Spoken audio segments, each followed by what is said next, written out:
1 ತಿಂಗಳಲ್ಲಿ ಗಿಡ ಚಿಗುರಿ ಹೂ ಬರುತ್ತದೆ. ರೆಂಬೆಯ ತುದಿಯಲ್ಲಿ ಗುಂಪಾಗಿ ಬರುವ ಹೂವು ತೆಗೆಯಬೇಕು.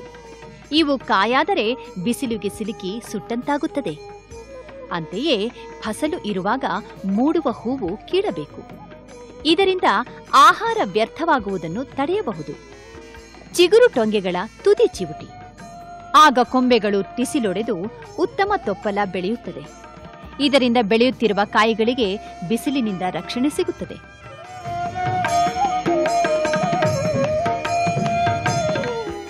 ಚಾಟನೆಯ ನಂತರ ಚಿಗುರು ಅಧಿಕವಾಗಿ ಹೂ ಪ್ರಮಾಣ ಕಡಿಮೆ ಎನಿಸಿದರೆ ಲಿಹೋಸಿನ್ 1000 ppm ಅಥವಾ 500 ppm ಮ್ಯಾನಿಕ್ ಹೈಡ್ರಸೈಡ್ ದ್ರಾವಣ ಸಿಂಪಡಿಸಬೇಕು.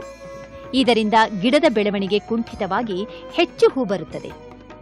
ಹೂ ಮತ್ತು ಚಿಕ್ಕ ಮಿಡಿ ಉದುರುವುದು ಕಂಡುಬಂದರೆ 10 ರಿಂದ 100 ppm NAA ದ್ರಾವಣ ಸಿಂಪಡಿಸಬೇಕು.